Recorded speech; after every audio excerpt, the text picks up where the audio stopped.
So hello and welcome to Bitesize Edge. Today I am very pleased to welcome the fabulous, I was going to say the poet, I wanted to do that bit after, the fabulous Vanessa Horton, who is a performance poet, which has always intrigued me. And when I first met Vanessa and I got to understand that she did poetry, I've wanted to have this conversation for a while. So what better space than right here on a Bite-Size Edge podcast?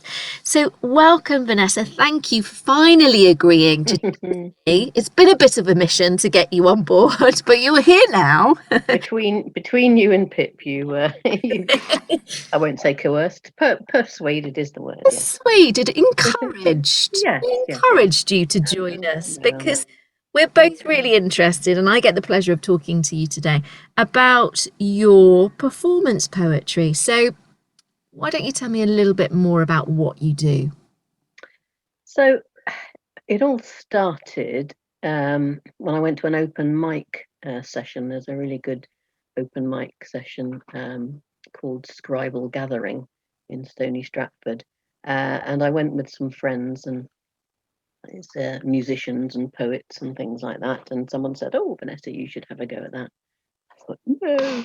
But then for my 50th birthday, I challenged myself, said, right, I'm going to get up there. I'm going to write 3 poems and perform them in front of people, which I've written poetry on and off throughout my life, but never for public consumption. So I did that for my 50th birthday. It seemed to go down really well and I enjoyed it. So I then extended my 50th year challenge and I said, right, I'm going to write 3 poems every month for a year and perform them.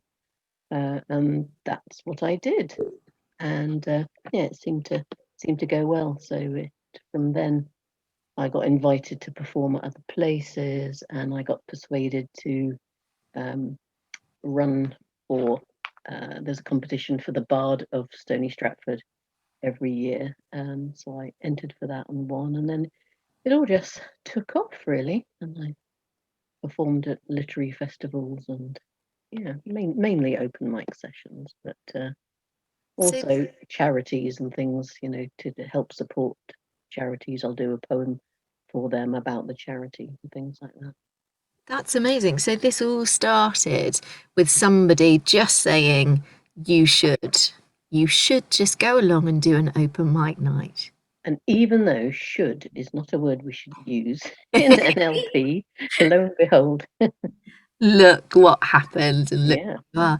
That's incredible. So that's been quite a journey. So you are now known as the Bard of Stony Stratford. So I was what was I? I was the 6th bard. So every year it changes. So we currently have a new bard, but I will always be a bard of Stony Stratford. Will always be a bard. That's amazing. I think we're on the 10th bard now with the lovely Andy Powell. Amazing. And do you still get to have time with the other bards? Do you get to stand up and share your poetry together now that there's 10 of you? So we've actually done a few sort of collaborations. So we've done something in support of a local church restoration charity where we all performed.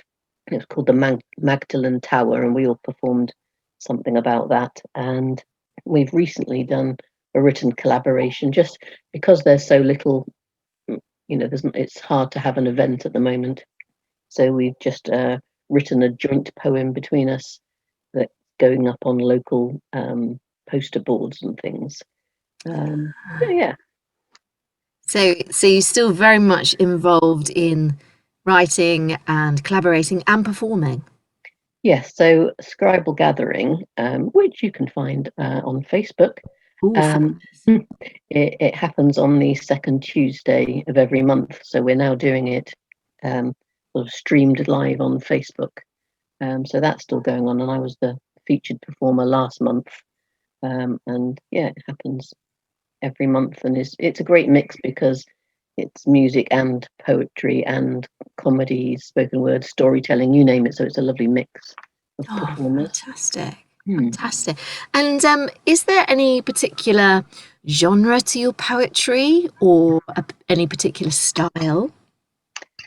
So I really like to do a mix, but when I sort of started going to the open mic scene, I just felt that a lot of poets were a little bit too heavy for my personal taste, and a little bit long-winded. Sorry, no offense, poets out there, and obviously not all of them. But I just feel, for me, poetry needs to have a message, but it also needs to be entertaining. So what I tend to do in my sets, I'll do first of all quite short poems, but I'll probably start with something humorous to get people's attention. I'm a little bit known for slightly naughty poems, though. No, you're not, are you, Vanessa? Well, you can't believe that, can I you? can't believe that at all.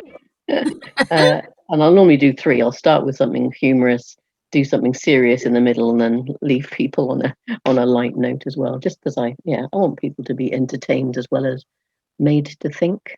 Yeah. And when we were conversing before the podcast, there was a possibility that you would perform a poem for me and our listeners. Yeah, we could inflict that on your listeners if you I like. would love you to inflict that on not only the listeners but also on me, because although I have read some of your poetry and heard you performing some of your poetry, our listeners probably haven't. So, do you have something there that you can read to us? So I've Not got, so this was a bit last minute, wasn't it? But I've got a serious one I could do for you, let's do a have you got and it? or I can Okay, do a comedic one. let's do both, just not the naughty one 'cause we don't have us listening. So let's do Have you the not got serious. an after 10 o'clock slot for this? We just don't know when people are listening, Vanessa, and I get into trouble. Okay, so this is a serious one, and it happened. So do you remember some years ago there was those awful images of a child washed up on a beach in Turkey, and it was Mm, the refugees, trying to come to this land for safety. yes. And it was an image that sort of haunted me for a long time. And I wrote this poem after seeing those. It's called The Sound of the Sea. Okay. When I was young, I'd stroll along the dusky beach, humming seasons in the sun to starfish I could reach, hearing love-struck mermaids singing each to each, and I'd wave at the smiling moon. I'd put a shell up to my ear and hear the poetry of the sea, imagine the waves whispered just to me, a siren call to set me free, and join my voice with the whale song's tune. Now, again, I bend and lift a shell, but all I hear is the sound of living hell, as storm-tossed boats are bucked upon the swell, and soul-ripped mothers cry and swoon. And the starfish now that curls upon the sand, on closer look is a tiny wave-washed hand, a lifeless child welcomed to a loveless land, where to compassion we're immune. So I no longer walk along the bay. I'm ashamed at what the seashells say. I'm burned by the acid in the tear-filled spray, and I weep at the smiling moon. So that was Sound of the Sea. Wow. So that was incredible. And it really conjured up such images for me. I know exactly the image that you're talking about. Uh, Yes, horrible. that's really powerful. And can I ask you, just out of interest, how do you go about writing? So I Mm. know you said that that really ignited something in you, and you felt, you know, really strong Moved to to write, yeah. write. Yeah. How does it? Do you sit down in a particular space? Does it just come to you? How do you go about writing your poetry? So I know a lot of writers, are very, uh, this isn't meant to sound pejorative, but I don't know, business-like about it, and they'll sit at a certain space and force themselves to write. For me, well, that sort of poem, it just comes to me Mm, because I've seen something, and I will probably, wherever I see it, I probably wrote that one on the sofa, and just knocked it off sounds terrible, doesn't it? But it would be a quick thing because it's something that has inspired me when I do my commissioned poetry. So when I was barred, someone would say, can you write it about this thing or that thing or this event? Or if someone commissions me to write something for birthdays and anniversaries and things, then that takes a bit longer, and I will have to write notes and sit down and think of ideas. But normally, once I've realised I have a theme or perhaps a hook, it normally comes fairly quickly and easily. So when you say quickly, no concept of how long something like that would take you. What is quick in writing that type of poetry? Literally half an hour sometimes. Really? Yeah, but then other times you'll write a couple of verses and maybe come back and finish it another time. I really don't have a set way, but I am relatively quick at writing poetry, and a lot of writers will go over and over and edit. I don't generally change my poems when I've written them. Occasionally, I'll look at one that I wrote a year ago and think, goodness, why did I put that word in when obviously it would be better to have this word in? But I'm not a great editor. It's chuck it down on the page. And that's Chuck it down. So it's very instinctive in the way that you work. yes, I think Yeah. so. Okay. Okay. So now can we hear your funny? Okay, so I'm going to read half a poem because it's quite a long one. Okay. But I'll read the second half of one. This was when I'd had a little foray into internet dating, and I thought that would be quite amusing. I'm just trying to read ahead. Yeah, and I don't think I've got any rude words in this bit. So the poem says that I've tried internet dating, and then carries on like this. Okay. What's right? So, after I'd tried a bore and a snob, moved on through a cheater, a rake and a knob, a serial killer, a thief and a liar, one for whom foreplay meant shout aim before fire, the one who thought going all night was inspiring, the other for whom a kiss was too tiring, the snorer, the belcher, the scratcher and picker, the string-vested, non-washing, crude bogey flicker, the man who was perfect but found I was not, the one who said he would call but forgot. I finally found the man of my dreams, who understands poetry and eats custard creams, a man who can talk and can share what he feels, who isn't afraid of what sharing reveals, who likes holding hands and walks in the rain, a guy who'll watch chick flicks again and again. So thanks, Match.com. Others are available. You really excelled. It's all down to you that life finally gelled. I found me a man who's divine through and through. And then I found out his wife thinks so too. So That that's is fabulous. That is so good, Vanessa. It's thank brilliant. you. I love it. I I love have other ones that are a bit closer to the to it to the the bone. boundaries, but That was fabulous. That was so fabulous. Thank you. So thank you did you. mention just before you shared those poems with us that you also write for occasions. So does that mean that people can find you as a poet and ask you to write for certain events? Well, Jules, funny you should ask me that because yes, I do have a website, and it's called Rhymes with Reason. So it's www.rhymeswithreason.co.uk. You'll only find it if you knock off the HTTP bit.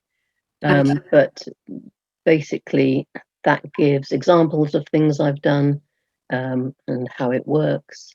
And yeah, you can see examples of anniversary ones I've done and various others. I think it also links to my blog where I've got some of my bardic pieces as well. And people can email me at rhymeswithreason@mail.com. And then, yeah, they're not all sort of events and things. So I have a friend who likes me to do poems and stories for her daughter and record them. The lovely Rita Ross, I believe. Indeed, the lovely Rita. Ah, So yeah, they've done one of our podcasts. yes. How wonderful. And I have heard one of the most beautiful, beautiful poems that you created for Princess Frankie. And it was just extraordinary.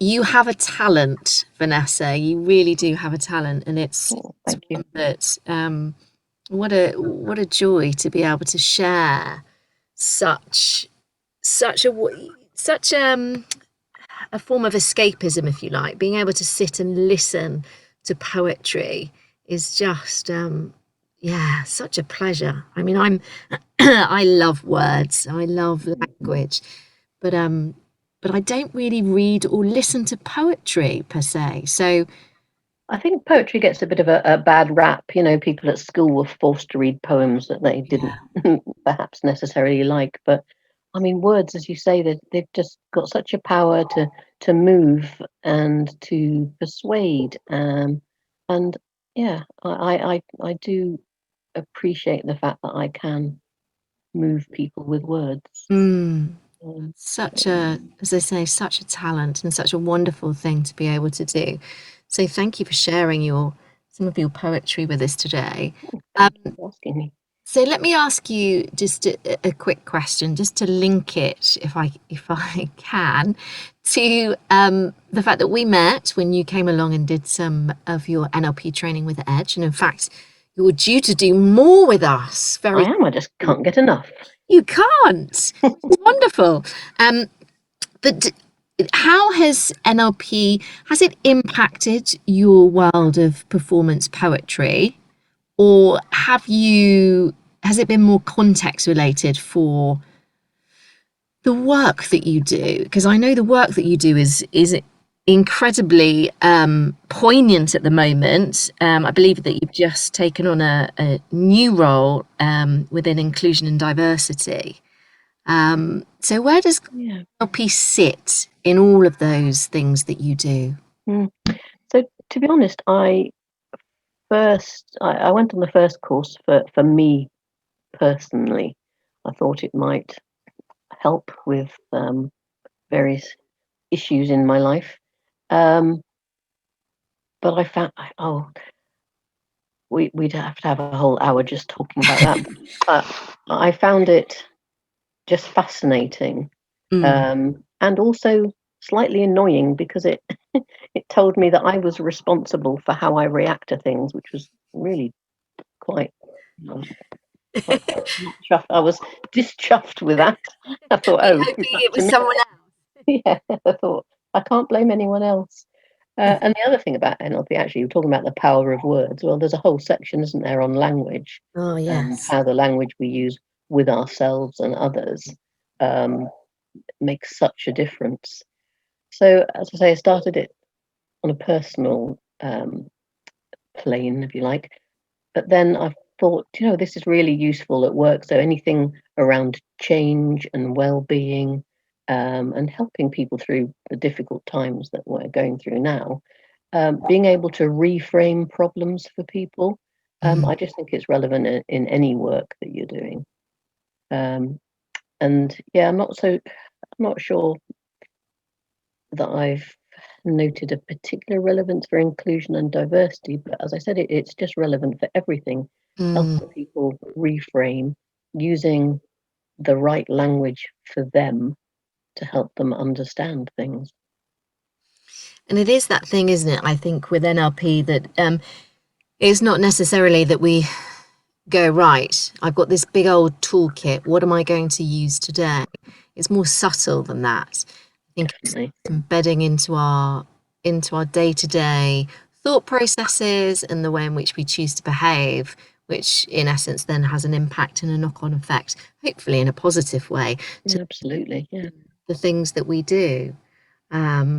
So yeah, and the power of language, as you said there, I think again that's a really big pull for me in my interest within it as a subject matter, is just the power that language has. And we even joked about the word should earlier on, but understanding and having that awareness can make huge differences, but something so small. Definitely, and especially the way people speak to themselves. And I know I'm guilty of this. The way we speak to ourselves is we would never speak to other people that way. Yeah, You know, the negativity we can inflict upon ourselves, and just changing some of that language can really make a big difference. a huge difference, a huge difference. So, Vanessa, just one more time, please, for those people who may have missed it earlier on, where can we find more information about you as a performance poet and all of the fabulous things that you do? So the best place, I'm not sort of fully professionalized, if you like. So I've got stuff all over the place. But if you go to www.rhymeswithreason.co.uk, that will give you a flavour of the sort of writing I do. It doesn't at the moment link to any performances, but hey, why don't you log on to Scribal Gathering Scribe. on Facebook and check out not necessarily me, but all the other wonderful performers um, who. And the Scribal gathering you mentioned at the moment, because obviously everything's so virtual, are you doing this every month? So yeah, second Tuesday of the month. If you go onto Facebook and look for Scribal Gathering, the lovely Jonathan Taylor will do the hosting, and he invites people to send recordings, and some of it is live streamed as well.